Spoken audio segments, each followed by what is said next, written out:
কী রে শোনাই, হঠাৎ করে বাড়ি চলে এলি যে? কই কাল রাতে যখন ফোনে কথা বললি তখন তো একবারও বললি না যে আজকে বাড়ি আসবি। মায়ের কথায় রিমির মাথাটা হঠাৎ করেই গরম হয়ে গেল। সে চেঁচিয়ে বলল, বাপের বাড়ি তো বুঝি বলে কই আসতে হয় মা? ঠিক আছে, তোমার যখন পছন্দ না আমি এখনই চলে যাচ্ছি। রিমির মা বিভাদেবী হঠাৎই খিলখিল করে হেসে উঠলেন মেয়ের কথায়। মাকে ওভাবে হাসতে দেখে রিমির মাথাটা আরও গরম হয়ে গেল। ও বিরক্তির সাথে বলল, উফ, অমনভাবে হাসছো কেন মা? তুমি কি পাগল হয়ে গেলে না কি গো? তা শুনি এবারে কত সময়ের জন্য আসা হলো? সেও কি পিছু পিছু আসছে নাকি? জানি না আমি তার কথা, নিজের কথা জানি। এবারে আমি 1 সপ্তাহ থাকবো এখানে। তোমার আবার আপত্তি নেই তো? থাকলে আগে ভাগেই বলে দাও মা, আমি কোনো হোটেলে চলে যাব। রিমি গম্ভীর মুখে তার মাকে বলল কথাগুলো। শোনো পাগলি মেয়ের কথা, আমার আবার কিসের আপত্তি রে? কদিন থাকিস বলতো মায়ের কাছে এসে? নিজের বর ছাড়া আর কি কিছু বুঝিস তুই শোনাই? বিয়ের 3 বছর ধরে তো দেখছি আমার মেয়েটাকে, বর অন্ত প্রাণ মেয়েটা আমার। বিভাদেবী হাসতে হাসতে বললেন, আহা মা, প্লিজ চুপ করো তো। এসব কথা শুনতে আমার একটুও ভালো লাগছে না। কিছু রান্না করেছো? আমার কিন্তু খুব খিদে পেয়ে গেছে। যখন থাকতে পারবি না ভালো করেই জানিস, তখন বরের সাথে ঝামেলা করিস কেন? সেটাই তো বুঝি না। চল খেতে আয়, আমিও খাইনি এখনও জল খাবার। দুজনে মিলেই খেয়ে নিই। লুচি আর ঘুগনি করেছিলাম আজকে। বলতে বলতে বিভাদেবী খাবার টেবিলের দিকে এগিয়ে এলেন। খাবার টেবিলে বসে রিমি কৌতূহলী হয়ে বলল, তা আজ হঠাৎ লুচি ঘুগনি করলে যে মা? তুমি তো সাধারণত বাড়িতে সকালের দিকে এসব খাও না বলেই তো আমি জানি। মেয়ের কথায় বিভাদেবী মনে মনে ভাবলেন, সকালেই তো তার জামাই ফোন করেছিল তাকে যে মেয়ে তার রাগ করে বাপের বাড়ি চলে আসবে, জামাইও যে পিছু পিছু আসবেন। তিনি তো জানতেন, সেই কারণেই লুচি ঘুগনি করে রেখেছিলেন। এই ঘটনা যে 3 বছরে কতবার হয়েছে তার ধারণা নেই। হঠাৎ তার ভাবনায় ছেদ পড়ল, কারণ দরজায় কলিং বেলটা বেজে উঠল। রিমির মা বললেন, দেখ তো শোনাই, কে এলো এই সময়, দরজাটা খোল। রিমি মায়ের কথা মতো দরজা খুলতেই দেখল সামনে দাঁড়িয়ে তার বর তমাল। রিমি হনহন করে এসে খাবার টেবিলে বসে পড়ল। বিভাদেবী মেয়েকে ওভাবে এসে বসতে দেখেই বলল, কী রে শোনাই, কে এসেছে? আমি জানি না, তুমি দেখো কে যাও কে এসেছে। বিভাদেবী দরজার কাছে যেতেই দেখলেন যে তার জামাই তমাল দাঁড়িয়ে আছে। তিনি এক মুখ হাসি নিয়ে সঙ্গে সঙ্গে বললেন, ও মা, এই যে তমাল এসেছে, তা বাবা তুমি বাইরে কেন দাঁড়িয়ে আছো? ভেতরে এসো। ভেতরে কি করে আসবো বলুন তো মা? আপনার মেয়ে তো আমাকে একবারও ডাকলো না।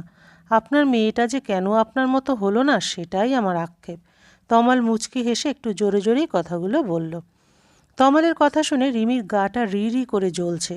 ও ওর মায়ের দিকে তাকিয়ে বলল, মা আমার কিন্তু খুব খিদে পেয়েছে, আমাকে কি তুমি খেতে দেবে নাকি দেবে না সেটা বলে দাও। কি হচ্ছে এটা শোনাই? তমালকে ওইভাবে দরজায় দাঁড় করিয়ে রেখে চলে এলি কেন তুই? আর ওকে ফেলে তুই একা খেয়ে নিবি? আপনার মেয়েকে কিছু বলবেন না মা, আপনি তো জানেনই যে ও একদমই খিদে সহ্য করে থাকতে পারে না। ওকে খেতে দিয়ে দিন, আমি বাড়ি থেকে খেয়েই এসেছি, এখন আর খাবো না। তমাল ওর শাশুড়ি মাকে বলল, মা তুমি বাটি তোর ঘুগনিটা তোলো, আমি কটা গরম লুচি ভেজে নিয়ে আসছি, তারপর 3জনে একসাথে খেয়ে নেব। কারণ আমি ভালো মতোই জানি যে তোমার জামাই এখনও কিছু খায়নি। রিমি কথাগুলো বলেই রান্নাঘরের দিকে পা বাড়ালো। রিমির কথা শুনে শাশুড়ি আর জামাই দুজন দুজনের দিকে তাকিয়ে হেসে ওঠে। আবার টেবিলে 3জনই একসাথে খেতে বসলো। রিমি 1 চামচ ঘুগনি মুখে দিয়েই বুঝলো বেশ ঝাল হয়েছে। তাই ও উঠে গিয়ে ফ্রিজ থেকে রসগোল্লা বার করে টেবিলে এনে রাখলো। ওকে রসগোল্লা আনতে দেখে ওর মা বললেন, হ্যাঁ রে সোনাই, তুই তো মিষ্টি খেতে ভালোবাসিস না, তাহলে মিষ্টিটা বার করলি যে এখন? মায়ের কথার উত্তরে রিমি বলল, ঘুগনিতে ভীষণ জাল দিয়ে ফেলেছো মা। তিনি তো আবার ঝাল একেবারেই খেতে পারেন না, তাই মিষ্টিটা এনে রাখলাম। রিমির কথা শুনে তার মা বিভাদেবী বললেন, সত্যি বাবা, তোদের ব্যাপার স্যাপার আমি কিছুই বুঝি না। এত যার ওপরে রাগ, তার প্রতি আবার এত খেয়াল, ধন্য তোদের ভালোবাসা। খাওয়া হতে রিমি সোজা নিজের ঘরে চলে গেল। তমালও পেছনে পেছনে ঘরে এসে ঢুকলো। তমাল দেখলো রিমি বিছানায় বসে আছে, ও রিমির পাশে গিয়ে বসতেই রিমি সঙ্গে সঙ্গে উঠে যাচ্ছিল। কিন্তু তার আগে তমাল খপ করে ওর হাতটা ধরে ফেলে। তমাল হাতটা ধরতেই রিমি বলল, কি হচ্ছে কি? প্লিজ আমার হাতটা ছাড়ো, আমাকে যেতে দাও, আমার অনেক কাজ আছে। না ছাড়বো না, কি করবে তুমি? আর এখন তোমার কি কাজ আছে শুনি? আর প্লিজ রাগ করে থেকো না রিমি আমার ওপরে। আই এম সরি গো, সেই কাল রাত থেকে রাগ করে আছো, এবার তো শরীর খারাপ করবে শোনা তোমার। তুমি ঠাট্টা করছো আমার সাথে? রাগ করলে কার শরীর খারাপ হয় গো? তুমি যে আমাকে বলছো তুমি এলে কেন এখানে? আচ্ছা সরি সরি, একটু ঠাট্টা করে ফেলেছি, তোমাকে নিতে এসেছি। আবার কী জন্য আসবো? তুমি জানো না যে তুমি না থাকলে আমার বাড়িতে থাকতে এক ফোঁটাও ইচ্ছে করে না। চলো বাড়ি ফিরে যাই। না যাব না আমি, তুমি চলে যাও। কালকে রাতে কতবার বলেছিলাম মশারিটা টাঙানোর জন্য, কিন্তু সেই তুমি শুনলেই না আমার কথা। মশারিটা টাঙানোর ভয়ে আগেই শুয়ে পড়লে, তারপর দুদিন আমাকে মশারি টাঙাতে হলো। তাহলে আমার কি রাগ হবে না বলো তো? তার জন্য তো আমি সরি চেয়েছি রিমি, কী করবো বলো, সত্যিই ঘুম পেয়ে গিয়েছিল। আর প্লিজ রাগ করে থেকো না, চলো বাড়ি ফিরে চলো, আমি কথা দিচ্ছি আজকে মশারিটা আমিই টাঙাবো। তমাল মুখটা কাচুমাচু করে বলল, একটা শর্তেই আমি তোমার সাথে বাড়ি ফিরে যাব। কী শর্ত বলো? তোমাকে আমায় প্রমিস করতে হবে যে আজকে থেকে প্রতি রাতে তুমিই মশারি টানাবে। বলো রাজি?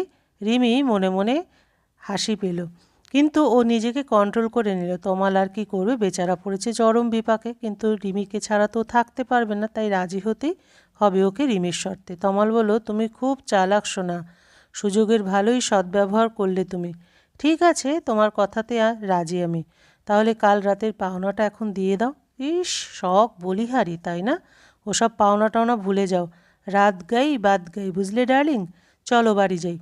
রিমি চোখ পাকিয়ে ওর বরকে বলল, ওসব আমি জানি না, তুমি আমার কাছে এসো। আমার এখন তোমাকে ভালোবাসতে ইচ্ছা করছে, তাই আমি এখনই তোমাকে ভালোবাসবো, ব্যাস। কই গো, এসো। বরের এমন ভালোবাসা ভরা ডাককে কি আর উপেক্ষা করতে পারে কোনো স্ত্রী? রিমিও পারল না। ওদের মিষ্টি দাম্পত্যের রসায়ন আজ আরও এক ধাপ এগিয়ে গেল। গল্পের সমাপ্তি এখানেই। আবার দেখা হবে পরবর্তী আরেকটি গল্পের সাথে।